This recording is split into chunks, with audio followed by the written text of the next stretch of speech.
রাসূল সাল্লাল্লাহু আলাইহি সাল্লামের শত্রুদের মধ্যে সবচেয়ে নিকটতম শত্রু ছিল আবু লাহাব। আল্লাহ তাআলা তার মূল নাম না বলে কেন আবু লাহাব বললেন, খুব মন দিয়ে বুঝবেন। আল্লাহ তাআলা জানায়া দিলেন, আবু লাহাবের 2 হাত ধ্বংস, সে নিজেও ধ্বংস, ডাবল ধ্বংস। নবীজির চাচাদেরকে আমরা 3 ভাগে ভাগ করতে পারি, শিখে নিব সবাই। এবার নিজের মেয়ে ফাতেমাকে বললেন, তুমি আমার সন্তান ফাতেমা, নিজেকে আগুন থেকে বাঁচাও।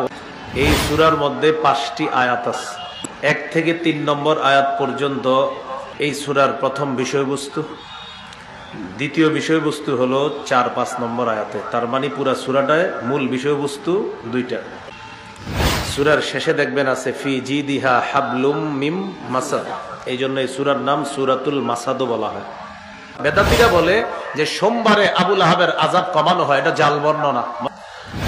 আল্লাহুম্মা বারিক আলা মুহাম্মাদি ওয়া আলা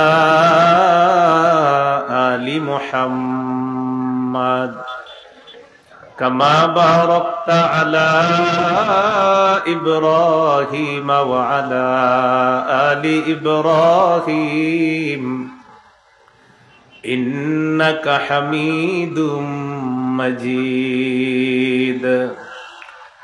اللهم إني أعوذ بك من شر لساني ومن شر سمعي ومن شر بصري ومن شر مني।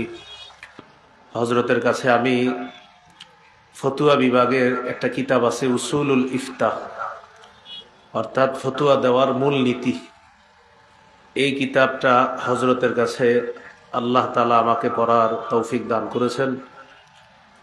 আল্লাহ তাআলা হযরতের হায়াতে তৈয়বা দান করেন, জাতির জন্য অনেক বেশি থেকে বেশি যেন খেদমত করতে পারে আল্লাহ তৌফিক দান করেন। এই মাদ্রাসাটিকে আল্লাহ কবুল করে নেন। আমি আপনাদের সামনে পবিত্র কোরআনের 111 নম্বর সূরা, সূরা লাহাব তেলাওয়াত করলাম।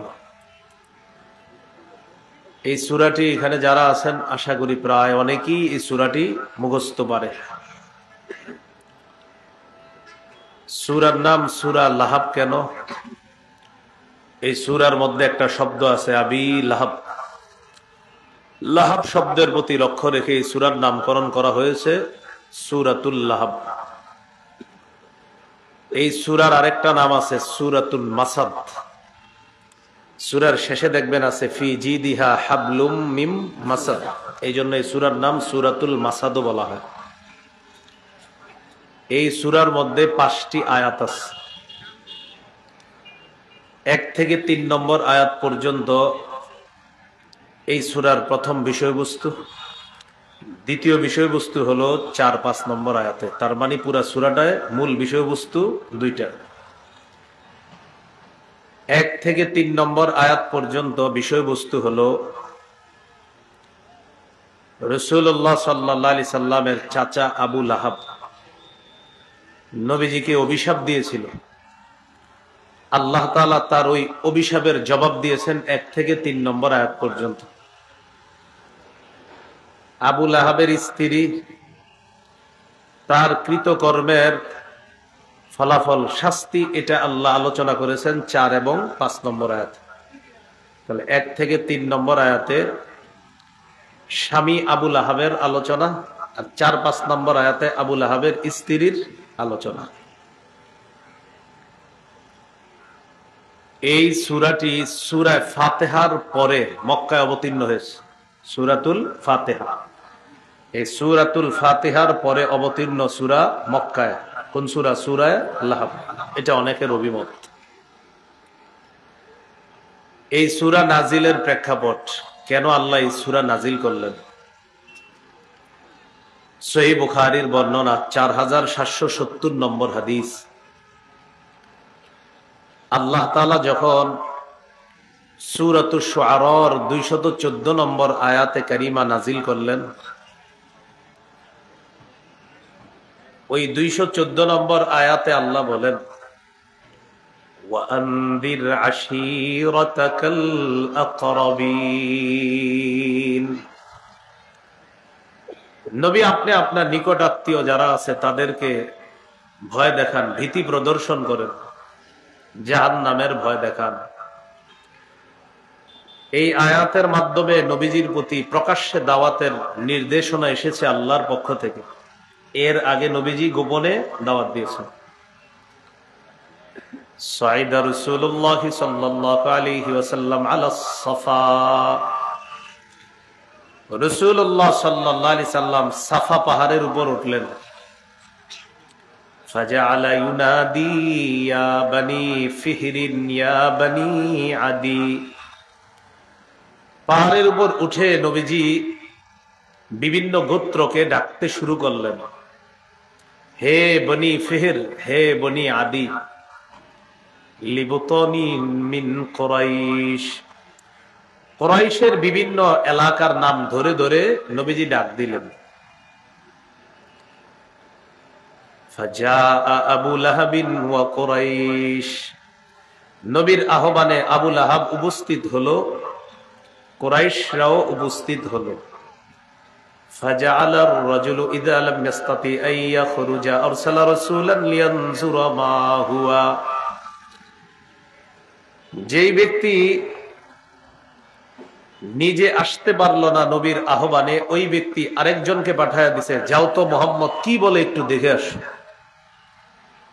ডাকার পরে প্রায় সবাই আসতে লাগলো, তো যে ব্যক্তি আসতে পারবে না সে আরেকজনকে পাঠায় দিছে, যাও তো মুহাম্মদ সাল্লাল্লাহু আলাইহি সাল্লাম দেখো তো কি বলে একটু দেখে আসো। দলে দলে মানুষ পাহাড়ের সামনে উপস্থিত। সাফা পাহাড়, পাহাড়ের উপর থেকে রাসূল সাল্লাল্লাহু আলাইহি সাল্লাম সকলকে লক্ষ্য করে বললেন, আরাআইতাকুম লাউ আখবারতুকুম আন্না খাইলাম বিল ওয়াদি তুরিদু আন তুগীরা আলাইকুম আকুনতুম মুসাদ্দিকিয়া। আমি যদি তোমাদেরকে বলি এই পাহাড়ের পিছনে একদল শত্রু সেনা অপেক্ষা করতেছে যারা তোমাদের উপর অতর্কিত হামলা চালাবে, তোমরা কি আমার কথা বিশ্বাস করবা? সবাই এক বাক্যে জবাব দিল, ক্বালু না'আম মা জাররাবনা আলাইকা ইল্লা সিদকা। সবাই এক বাক্যে জবাব দিল, অবশ্যই তোমার কথা বিশ্বাস করব, আমরা যাচাই বাছাই করে দেখেছি তুমি জীবনে সত্য ছাড়া কখনো মিথ্যা কথা বলো না, তোমার জীবনে যা বলো তুমি সত্যই বলো, আজকেও তুমি সত্যই বলবা, মিথ্যা কথা তোমার দ্বারা আশাই করা যায় না। কাফেররা বলল। তখন রাসূলুল্লাহ সাল্লাল্লাহু আলাইহি সাল্লাম বললেন, তাহলে শোনো, ফাইন্নী নাযীরুল লাকুম বাইনা ইয়াদাই আযাবিন শাদীদ। আমি তোমাদেরকে যন্ত্রণাদায়ক আযাবের ভয় দেখাচ্ছি, কঠিন আযাবের ভয় তোমাদেরকে দেখাইতেছি।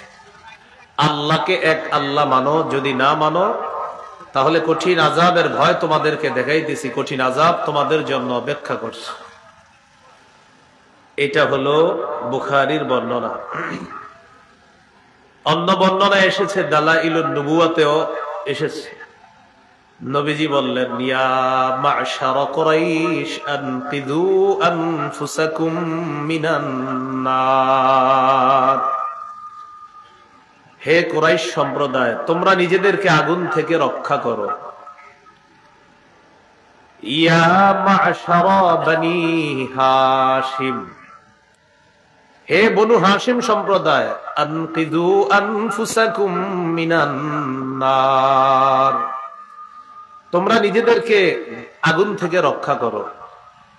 ইয়া মা'শারা বনি আব্দুল মুত্তালিব, ও বনু আব্দুল মুত্তালিব সম্প্রদায়, আনকিযু আনফুসাকুম মিনান নার, তোমরা নিজেদেরকে আগুন থেকে রক্ষা করো। ইয়া মা'শারা বনি আব্দি মানাফ, ইয়া মা'শারা বনি কাব ইবনে লুআই, আনকিযু আনফুসাকুম মিনান নার, ও বনু আব্দি মানাফ, ও বনু কাব ইবনে লুআই সম্প্রদায়, তোমরা নিজেদেরকে আগুন থেকে রক্ষা করো। এবার নবী তার প্রিয় চাচা আব্বাস রাদিয়াল্লাহু তাআলা আনহুর নাম ধরে বললেন, ইয়া আব্বাস ইবনে আব্দুল মুত্তালিব, ও আব্দুল মুত্তালিবের সন্তান আব্বাস, আনকিজ নাফসাকা মিনান নার, চাচা আপনি নিজেকে আগুন থেকে রক্ষা করেন। লা আমলিকু লাকা মিনাল্লাহি শাইআ, আমি কিন্তু আল্লাহর কাছে আপনাকে কোনো উপকার করতে পারবো না যদি নিজে নিজেকে আগুন থেকে না বাঁচান। আল্লাহর উপরে ঈমান যদি না আনেন আমি কোনো উপকারে আসবো না। চাচাকে বললেন। এবার নিজের মেয়ে ফাতেমাকে বললেন, ইয়া ফাতিমা বিনতা মুহাম্মাদিন সাল্লাল্লাহু আলাইহি ওয়াসাল্লাম, ও মুহাম্মদের সন্তান ফাতেমা, আনকিজি নাফসাকি মিনান নার।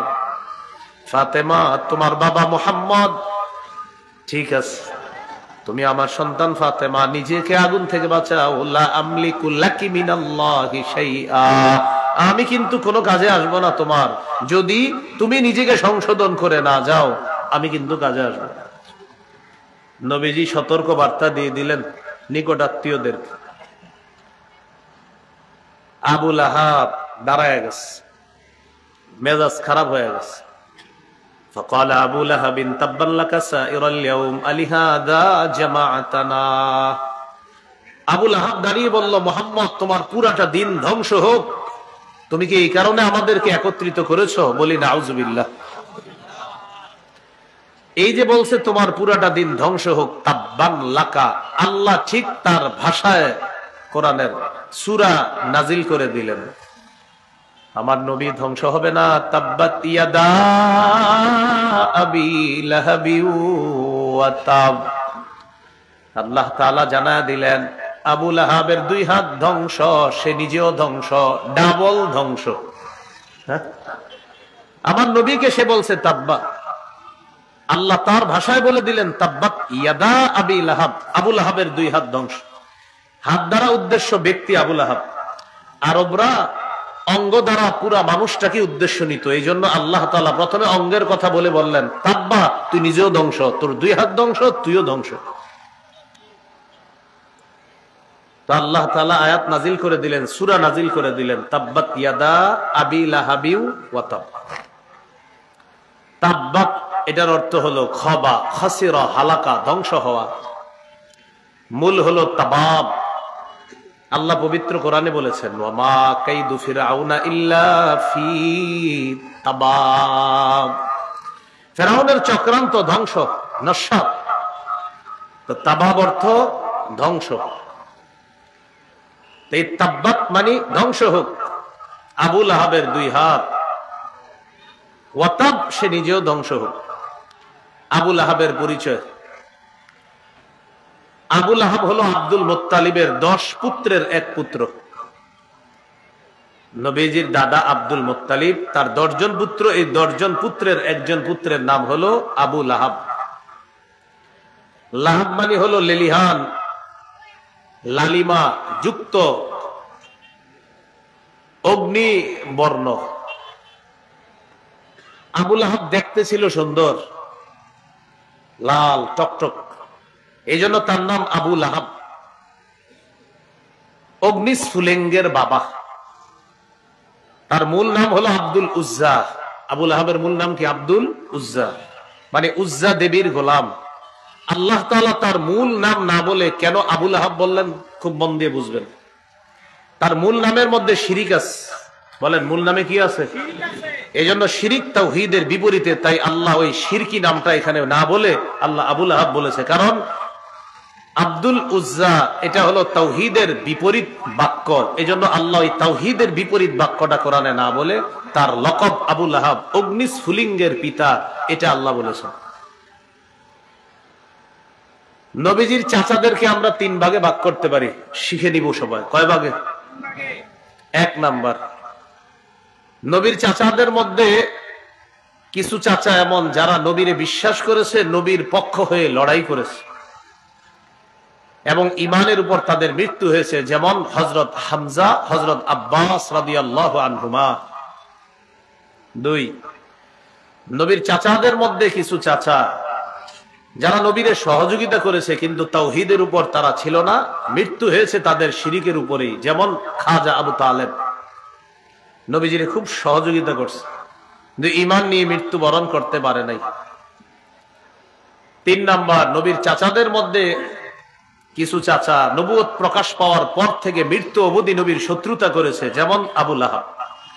তাহলে চাচাদেরকে তিন ভাগে ভাগ করলাম।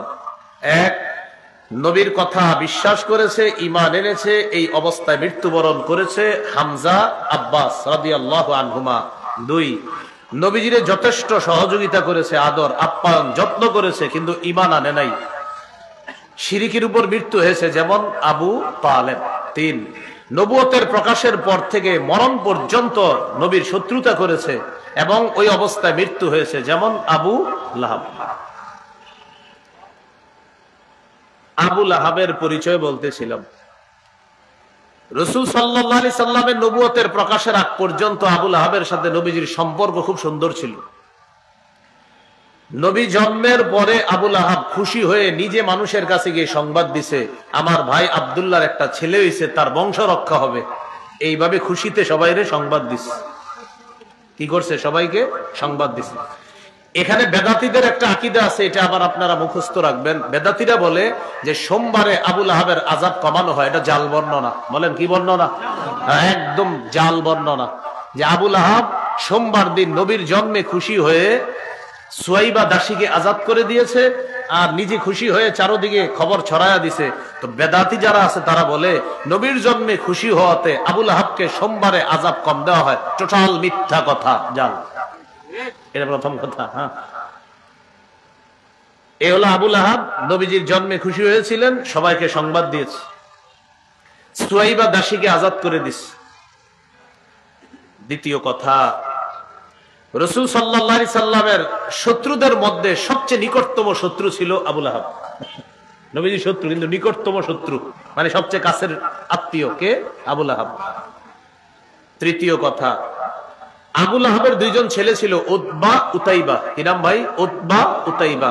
এই দুই ছেলের সাথে নবীজি তার দুই মেয়েকে বিয়ে দিয়েছিল, রুকাইয়া, উম্মে কুলসুম রাদিয়াল্লাহু আনহুমা। এই দুইজনকে বিয়ে দিয়েছিল। তাহলে একদিক দিয়ে চাচা, আরেক দিক দিয়ে বেয়াই, খুব আন্তরিক সম্পর্ক ছিল। রাসূলুল্লাহ সাল্লাল্লাহু আলাইহি সাল্লামের নবুয়তের প্রকাশ যখন আল্লাহ ঘটাইলেন, ঘটানোর পর তখন এক নাম্বার আবু লাহাবের যে দুই সন্তান উতবা, উতাইবা, তাদের যে দুই স্ত্রী নবীর কন্যা রুকাইয়া, উম্মে কুলসুম, জোর করে তাদেরকে তালাক দেওয়াইছে। আবু লাহাব জোর করে তালাক দেওয়াইছে। এই নবীজির একটা কষ্ট দিল। দুই নম্বর, নবীজির একজন পুত্র সন্তান ছিল, নাম আব্দুল্লাহ। কি নাম? নবীজির দ্বিতীয় পুত্র সন্তান নাম আব্দুল্লাহ। তার উপাধি ছিল তাহের বা তাইয়িব। এই তাহের বা তাইয়িব মারা যাওয়ার পর আবু লাহাব বলল মোহাম্মদ হলো আবতার। আবতার মানে লেস কাটা, নির্বংশ। এগুলা বলে বলে নবীজির কষ্ট দিত। আল্লাহ বলে দিলেন, ইন্না শানি আকা হুয়াল আবতার। আপনার শত্রু যে আপনারে নির্বংশ বলে, সেই নির্বংশ। ওরে মানুষ ভালোভাবে স্মরণ করবে না, আমি আল্লাহ সারা দুনিয়াতে আপনাকে স্মরণের ব্যবস্থা করব। এটা নবীজিরে বলছিল আবতারকে, আবু লাহাব। ওই যে সূরা কাউসার, ইন্না শানি আকা হুয়াল আবতার, যে আপনারা যে আবতার বলে, ওই আবতার, ওই নির্বংশ। তিন নাম্বার, মানে নবুয়ত প্রকাশের পরের ঘটনা এগুলা।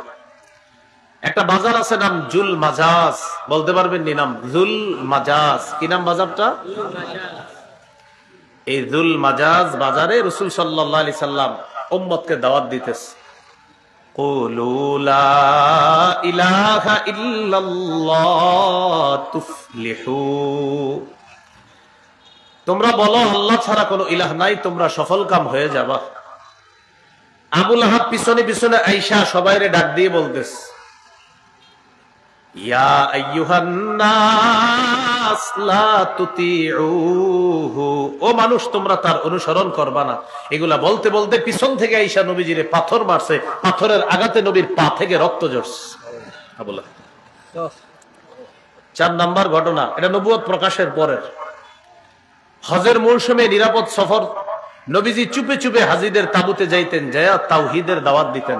আবু লাহাব পিছনে পিছনে যাইতো, যাওয়ার পর হাজিদেরকে বলতো, ইয়া আইয়ুহান নাস লা তুতিউহু ফাইন্নাহু সাবিউন কাযযাব। নাউযুবিল্লাহ। ও লোক সকল, তোমরা হজ করতে আসছো, এই লোকটার কথায় তোমরা কান দিবা না। সে হলো ধর্মত্যাগী, মিথ্যাবাদী, তার কথায় তোমরা কান দিবা না। নাউজুবিল্লাহ। নবীজিরে বলল সে ধর্মত্যাগী, সে মিথ্যাবাদী, তার কথায় কান দিবা না, তোমরা তার অনুসরণ করবা না। এগুলা হাজীদেরকে আবুল আহাব বুঝাইত। এগুলা সব নবুয়ত প্রকাশের পরের অবস্থা। এখান থেকে কি শিখলাম? নবুয়ত প্রকাশের আগে সম্পর্ক অত্যন্ত ভালো, প্রকাশের পরে সম্পর্ক হয়ে গেল খারাপ। এখন মনে করেন কোন আলেম আপনার সাথে ভালো সম্পর্ক ছিল, মাশাআল্লাহ, সব ঠিক আছে। হঠাৎ একদিন উনি সুদের ওয়াজ করলো মসজিদের মধ্যে, আর আপনি সুদ খান। কি খান? এখন আপনি রাগ করলেন, এটা কোনো কথা? আপনি 6 বছর ধরে সুদের ওয়াজ করেন না, আজকে করলেন। এই যে সুদের ওয়াজটা শোনার পরে হুজুরের সাথে আপনার শত্রুতা শুরু হয়ে গেল, তাহলে সুদের ওয়াজের আগ পর্যন্ত হুজুর ভালো ছিল, ওয়াজের পরে হুজুর হয়ে গেল খারাপ। স্বভাবটা আবুল আহাবের। আবুল আহাবের স্বভাব। হুজুর জিহাদের আলোচনা করছে একদিন, 10 বছরে জিহাদের আলোচনা করে না, একদিন জিহাদের আলোচনা করছে। তখন এতদিন তো ঠিক ছিল, হঠাৎ আবার আপনি কি শুরু করলেন এরকম জিহাদ আলোচনা? তো জিহাদের আলোচনার আগ পর্যন্ত হুজুরের সাথে আপনার সম্পর্ক ভালো ছিল, আন্তরিকপূর্ণ সম্পর্ক ছিল, আন্তরিকতাপূর্ণ সম্পর্ক। জিহাদের আলোচনা করার পর হুজুরের উপরে পারেন না না পারেন একটা জঙ্গিবাদের ট্যাগ লাগাইয়া দিলেন। স্বভাবটা আবুল আহাবের। কাজটা ঠিক করেন নাই। তাহলে আশা করি কথাটা বুঝতে পারছেন। তাহলে আবুল আহাব নবীজির সাথে নবীর নবুয়ত প্রকাশের আগের সম্পর্ক ছিল একটা, নবুয়ত প্রকাশ পাওয়ার পরে সম্পর্ক আরেকটা। এই জাতীয় স্বভাবের মানুষ আমাদের মাঝেও দেখা যায়। তো এই স্বভাবের মুসলমান যারা হবে, এরা হবে মুসলিম রূপী মুনাফিক মার্কা শয়তান। আল্লাহ তাদের থেকে আমাদেরকে হেফাজত করেন। এই গেল তাব্বাত ইয়াদা আবি লাহাব ওয়া তাব। সে নিজেও ধ্বংস। পরের আয়াতে আমরা যাই, মা আগনা আনহু মালুহু ওয়া মা কাসাব। মা আগনা আনহু মালুহু ওয়া মা কাসাব, তার ধন সম্পদ তার কোনো কাজে আসে নাই, উপকারে আসে নাই। বদর যুদ্ধে কাফেররা শোচনীয়ভাবে পরাজয় বরণ করার 7 দিন পর আবুল আহাবের গলার মধ্যে গুটি বসন্ত রোগ হয়। গুটি বসন্ত, এটাকে আদাসাও বলা হয়। হ্যাঁ, আদাসা। এই রোগটা অনেকটা প্লেগ রোগের মতো, আবার এটাকে গুটি বসন্ত বলে। গলার মধ্যে শুরু হলো বদর যুদ্ধের কয়দিন পর? 7 দিন। বদরে কাফেররা শোচনীয় পরাজয় বরণ করছে। এই ঘটনা শোনার 7 দিন পর আবুল আহাবের গলায় গুটি বসন্ত রোগ হয়। এই রোগ হওয়ার পর কিছুদিন পর আবুল আহাব মারা গেছে। খুব মন দিয়ে বুঝেন এই জায়গাটা। মারা যাওয়ার পর আরবরা এই রোগটারে খুব ভয় পেত। তারা এটাকে মনে করতো এটা ছোঁয়াছে রোগ, এই রোগ আমার গায়েও আসতে পারে। আবুল আহাবের সন্তানরা আবুল আহাবকে ছেড়ে পালিয়ে গেল, যেটা করোনা ভাইরাসের সময় আমরা দেখেছি। কোটিপতি বাবাকে হুজুরদের সামনে রেখে সন্তান পালায় গেছে। কোটিপতি বাবারে রেখে হুজুরের ফোন দিয়ে বলতো, আপনি বললে মরেন, যাওয়ার হবে, পরে যাওয়ার হবে। আপনাকে তো এত দাম টাম নাই, এমনি আপনি করে বিয়ের সময় কাজে লাগে। আরে বাপ মরছে, এখন করোনায় একটু কাজে লাগতে হবে, আপনার জানাজাটাও আপনাদেরকে কাজে লাগে। তো সব আপনারা এমনি না পারলে বলে দিব আপনারা জঙ্গি, এমনি এখন কাজ করেন। করোনার সময় সন্তান বাপ রেখে পালাইছে। এই যে দেখেন আবুল আহাবের ছেলেরা বাবার লাশ রাইখা দূরে চলে গেছে। 3 দিন পর্যন্ত লাশ কেউ ধরে না, পচা গন্ধ ছুটার পর এরপর সন্তানরা আসছে। একজনের সহায়তায় এই লাশ নিয়ে গেছে মক্কার একটা উঁচু ভূমিতে। সেখানে নিয়ে যাওয়ার পর গর্ত করছে, গর্ত করে তাও হাত দিয়ে গর্তের মধ্যে ফালায় নাই, লাঠি দিয়ে ধাক্কায়া লাশটা কবরের মধ্যে ফালায়া দিছে। জালেমদের পরিণতি এমনই হয়। এই হলো আবুল আহাবের মৃত্যুর করুণ পরিণতি। এই জন্য আল্লাহ বললেন, মা আগনা আনহু মালুহু ওয়া মা কাসাব। আবুল আহাব যা কামাই করছে, আবুল আহাবের ধন সম্পদ তার কোনো কাজে আসলো না। মরার পর তার সম্পদ, তার সন্তান তার কোনো কাজে আসে নাই। আল্লাহ তাআলা বলেন, সায়াসলা নারান যাতা লাহাব, সে চিরেই প্রবেশ করবে এমন আগুনে। যাতা লাহাব, অগ্নিস্ফুলিঙ্গ লেলিহান অগ্নিশিখা যুক্ত আগুনে সে প্রবেশ করবে, অচিরেই সে প্রবেশ করবে আগুনে। যে আগুন লেলিহান অগ্নিশিখা যুক্ত আগুন, এই আগুনে সে প্রবেশ করবে। এটা হলো 1 থেকে 3 নম্বর আয়াত। এই আয়াতে আল্লাহ তাআলা আবু লাহাব আমাদের নবীর অভিশাপ দিয়েছিলেন, এই অভিশাপের জবাব আল্লাহ দিয়েছে। 4-5 নম্বর আয়াতে আল্লাহ বলেন, ওয়ামরাআতুহু হাম্মালাতাল হাতাব, তার স্ত্রীও আগুনে প্রবেশ করবে। হাম্মালাতাল হাতাব, ইন্ধন বহনকারী স্ত্রী। ইন্ধন বহনকারী স্ত্রী কি বহনকারী? বলেন জ্বালানি। জ্বালানি বহনকারী আবু লাহাবের স্ত্রীও আগুনে প্রবেশ করবে। আবু লাহাবের স্ত্রীর নাম আওরা বা আরওয়া। কি বললাম?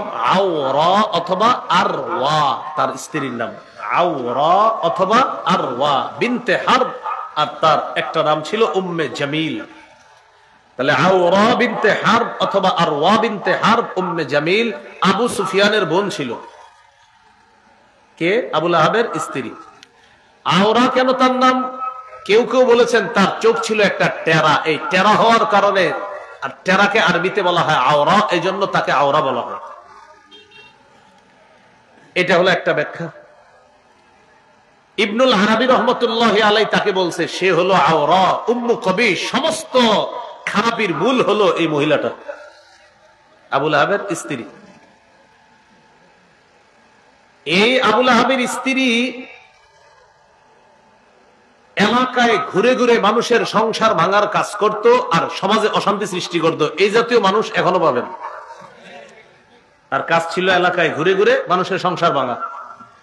আর আরবরা সংসার ভাঙে যে তাকে বলতো হাম্মালাতুল হাতব। আরবরা সংসার ভাঙতো যে তাকে বলতো হাম্মালাতুল হাতব। তো ওটা আরবি ব্যাকরণ অনুযায়ী হয়েছে হাম্মালাতা, জবর হয়েছে আরবি ব্যাকরণ অনুযায়ী আর কি আপনার, যে হাম্মালাতাল হাতব। হাল এগুলো আপনি বুঝবেন না, যাই হোক হাল জুল হালের মাসালা আছে এখানে, এই জন্য হচ্ছে হাম্মালাতাল হাতব। তো মূল আরবিটা হলো হাম্মালাতুল হাতব, এটা হলো মূল বাক্যটা। তো আরবি ব্যাকরণ গ্রামার অনুযায়ী কোরআনে আছে হাম্মালাতাল হাতব, এখানে জবর হয়েছে। তাহলে কি শিখলাম? আজকে থেকে মনে রাখবো, আরবরা হাম্মালাতুল হাতব বলতো ওই ব্যক্তিকে যে মানুষের সংসার ভাঙতো, সংসার ভাঙার পিছনে ইন্ধন যোগাইতো। কি যোগাইতো? ইন্ধন। আর সমাজে অশান্তি সৃষ্টি করার ইন্ধন যোগাইতো। মনে আসেনি? হাম্মালাতুল হাতব অর্থ ইন্ধন বহনকারী, জ্বালানি বহনকারী। এই জন্য ইন্ধন বহন করত বলে তার নাম ছিল হাম্মালাতুল হাতব। সে খালি ইন্ধন দিত, তোমার বউ ভালো না, তোমার স্বামী ভালো না, ইন্ধন দিত আর সংসার ভাঙতো আর সমাজে গিয়ে অশান্তি সৃষ্টি করতো। এটা এইভাবে হবে না, এটা এইভাবে হবে না, অশান্তি সৃষ্টি করতো। তো আল্লাহ তাআলা বলেন হাম্মালাতাল হাতাব ওয়া ইমরাআতুহু হাম্মালাতাল হাতাব।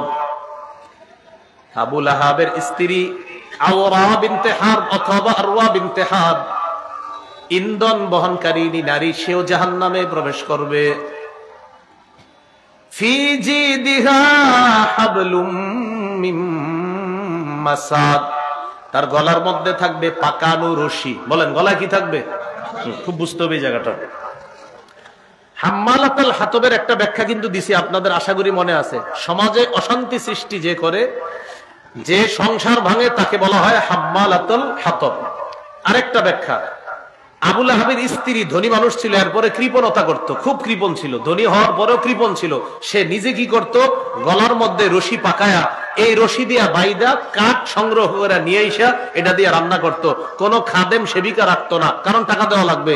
এই জন্য সে নিজেই কিপটামি আর কৃপণতা করে এগুলা নিজে বহন করে নিয়ে আসতো। তো বহন করার আরবি হলো হাম্মালা, আর আল হাতবের বাংলা হলো কাঠ। তাহলে হাম্মালাতুল হাতবের আরেকটা বাংলা কাঠ বহনকারিনী, কাষ্ঠ বহনকারিনী। একটা হলো ইন্ধন বহনকারিনী, জ্বালানি বহনকারিনী, কাঠ বহনকারিনী।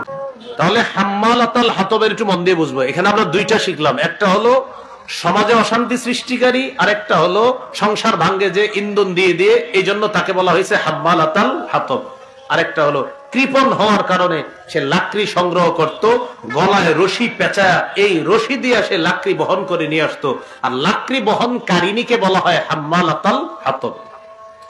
আরেকটা ব্যাখ্যা আছে, কিয়ামতের ময়দানে ও যখন জাহান্নামে যাবে তার গলার মধ্যে এরকম পাকানো মোটা দড়ি পেঁচায় তাকে জাহান্নামে নিক্ষেপ করা হবে। এই জন্য বলছে ফি জিদিহা হাবলুম মিন মাসাদ। নাউজুবিল্লাহ বলেন।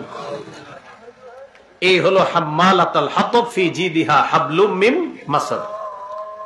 এই সূরা যখন নাজিল হইছে, আবু লাহাবের স্ত্রী আরওয়া বিনতে হারব অথবা আওরা বিনতে হারব অথবা উম্মে জামিল দৌড়ে আসছে, পাথর নিয়ে আসছে। নাউজুবিল্লাহ বলেন। এই পাথর নিয়ে আসছে নবীজিরে মেরে ফেলবে। নবীজি বসা, আবু বকর সিদ্দিক পাশে দাঁড়ানো। আল্লাহর কি কুদরত, উম্মে জামিল আল্লাহ রাসূলকে দেখতে পায় না। নবীজি বসা, পাশে আবু বকর সিদ্দিক রাদিয়াল্লাহু তাআলা। আবু বকর সিদ্দিককে দেখা যায়, নবীকে সে দেখতে পাচ্ছে না।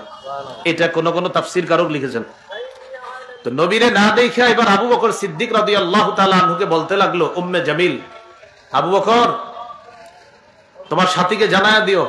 সে কবি ছিল, আবু লাহাবের স্ত্রী কবি ছিল। তখন তিনটা ছন্দ বলল, মুযাম্মামান আসাইনা, মুযাম্মামান আসাইনা, ওয়া আমরাহু আবাইনা, ওয়া দীনাহু ক্বালাইনা। নাউজুবিল্লাহ পড়েন। আবু লাহাবের স্ত্রী কবি ছিল, সে নগদ কবিতা বানায় বলে ফেলতে পারত। তো নবীজিরা আসছে পাথর মারার জন্য, এসে যখন পায় না, আবু বকর সিদ্দিককে বলতেছে, আবু বকর জানায়া দিবা তোমার সাথীকে কি মুযাম্মামান আসাইনা, সে হলো একটা নিন্দিত ব্যক্তি, তাকে আমি নাফরমানি করি, তাকে আমরা প্রত্যাখ্যান করি। নাউজুবিল্লাহ। আমাদের নবীকে নিন্দিত ব্যক্তি বলল কে? আবু লাহাবের স্ত্রী। প্রথম কবিতার ছন্দের অর্থ, দ্বিতীয় লাইনের অর্থ ও আমরাহু আবাইনা, তার যে বিষয়টা সে যে আমাদেরকে হুকুম করে এটা আমরা প্রত্যাখ্যান করি। নাউজুবিল্লাহ। 3 নাম্বার ওয়া দীনাহু ক্বালাইনা, তার দিনকে আমরা ঘৃণা ভরে প্রত্যাখ্যান করি। কি বলে? ঘৃণা ভরে প্রত্যাখ্যান করি। এটা কে বলল? আবু লাহাবের স্ত্রী আরওয়া বিনতে হারব অথবা আওরা বিনতে হারব অথবা উম্মে জামিল এই কথা বলল। তো আল্লাহ তাআলা এই সূরাটা নাজিল করলেন। এর মধ্যে কয়েকটা বিষয়, 3টা বিষয়। দাওয়াত দিতে গেলেন নবীজি, প্রথম বিষয়। দ্বিতীয় বিষয়, দাওয়াতের আগে নবীজিরে খুব মহব্বত করত, কিন্তু দাওয়াত হকের দাওয়াত দেওয়ার সাথে সাথে আবু লাহাব ঘৃণা প্রকাশ করলো, এটা দ্বিতীয় বিষয়। 3 নাম্বার বিষয়, আবু লাহাবের স্ত্রী রাসূল সাল্লাল্লাহু আলাইহি সাল্লামের বিরোধিতা করার কারণে আল্লাহ তাআলা তাকেও ধ্বংস করেছেন। এই 3টা বিষয় এই সূরায় ফুটে উঠেছে। যদি একটা হলো শানে নুজুল আর 2টা হলো মূল বিষয়। এখান থেকে আমাদের শিক্ষা হলো, আমরা যখন দাওয়াতের কাজ করব, কিছু মানুষ থাকবে যারা আপনারে আমাকে মুখের উপরে অপমান করতে পারে, মিথ্যাবাদী বলতে পারে, এরকম মাইক ছিনিয়ে নিতে পারে, এরকম বলতে পারে, বয়ান অন্যটা করতে পারেন না, এটা করবেন না। এই ঘটনা কিন্তু দেখা যাইতেছে। বাকি আমাদের ভাগ্য এমন, এক তাগুত ছাইরা বারবার আরেক তাগুত ধরি, এই জন্য ভাগ্যটা এত সুন্দর করে পরিবর্তন হচ্ছে না এখনো। এই জন্য এক তাগুতের পরিবর্তে আরেক তাগুত ধরা যাবে না। আল্লাহ রাসূল সাল্লাল্লাহু আলাইহি ওয়াসাল্লামের সেই ব্যবস্থা, সাহাবায়ে কেরামের যুগের সেই খেলাফত ব্যবস্থা, এটা ফিরিয়ে আনা মুসলমানদের জন্য একান্ত প্রয়োজন। খেলাফত ব্যবস্থা ছাড়া মুসলমানদের চূড়ান্ত ভাগ্যের পরিবর্তন হতে পারে না, হবে না, এটা কোশ্চিনকালে সম্ভব না। তাহলে দাওয়াতের কাজ করতে গেলে আবু লাহাব নবীজির বলছিল, ওই যে হাজী সাহেবদেরকে যখন দাওয়াত দেয়, এ তো মিথ্যাবাদী, তাহলে মিথ্যাবাদী বলতে পারে। সূরা আনআমের 34 নম্বর আয়াতে আল্লাহ সান্ত্বনা দিয়েছিলেন, ওয়ালাকাদ কুযযিবাত রুসুলুম মিন ক্বাবলিকা ফাসাবারু আলা মা কুযযিবু ওয়া উযু হাত্তা আতাহুম নাসরুনা। নবী, আপনার পূর্বের রাসূলদেরকেও মিথ্যাবাদী বলা হয়েছে, কষ্ট দেওয়া হয়েছে, তারা ধৈর্য ধারণ করেছে। এখান থেকে শিক্ষণীয়, দাওয়াতের কথা বললে, এই ওয়াজ মাহফিল করলে মানুষ কটু কথা বলতে পারে, এটা সহ্য করতে হবে। এটা কি করতে হবে ভাই? সহ্য করতে হবে। রাসূল সাল্লাল্লাহু আলাইহি সাল্লাম সহ্য করেছেন। 2 নাম্বার, হকের বিরোধিতা যারা করবে, আজ হোক কাল হোক, তাদের ধ্বংস হবে। তাদের কি হবে ভাই? ধ্বংস হবে। এই জন্য হকের বিরোধিতা করার কোনো সুযোগ নাই। 3 নাম্বার, হকের বিরোধিতাকারীদেরকে যারা সাপোর্ট করবে তারাও ধ্বংস হবে। আবার বলছি, 1, হকের দাওয়াত দিলে বাধা আসবে। 2, যে বিরোধিতা করবে তার ধ্বংস হবে। আবু লাহাব ধ্বংস হয়েছে। 3, ওই বিরোধিতাকারীকে যে সমর্থন করবে সেও ধ্বংস হবে। আবু লাহাবের বিবি তাকে সমর্থন করেছিল, তাই সেও ধ্বংস। আল্লাহ তাআলা আমাদের সকলকে সূরা লাহাব থেকে যে মৌলিক 3টা জিনিস শিখলাম, 1 নাম্বারটা কিন্তু সূরার মূল বিষয় না, আগে বলছি। 1 নাম্বারটা হলো শানে নুজুল, এই সূরা আল্লাহ কেন নাজিল করছেন। আর সূরার মূল বিষয় হলো 2 এবং 3। মূল বিষয় 2টা, একটা হলো 1 থেকে 3 নম্বর আয়াত পর্যন্ত হক প্রত্যাখ্যান প্রত্যাখ্যান করে নবীরে অভিশাপ দিয়েছে, আল্লাহ অভিশাপের জবাব দিয়েছেন। 4-5 নম্বর আয়াতে আবু লাহাবের স্ত্রী আবু লাহাবকে সমর্থন দিয়ে আল্লাহ নবীর বিরোধিতা করে বিভিন্ন গালি গালাজ করে কবিতা রচনা করেছিল, আল্লাহ তাআলা তাকেও ধ্বংস করে ছেড়েছেন। তাহলে 1 নাম্বার দাওয়াত দিতে হবে, 2 নাম্বার বাধা আসবে সহ্য করতে হবে, আর যারা দিবে তারা ধ্বংস হবে। 3 নাম্বার দাওয়াতের বাধা যারা দিবে তাদের সমর্থন যে করবে সেও ধ্বংস হবে। আল্লাহ তাআলা আমাদের সকলকে সূরা লাহাবের এই শিক্ষাটা যেন আমরা নিয়ে আমাদের মধ্যে আমরা আনতে পারতে পারি।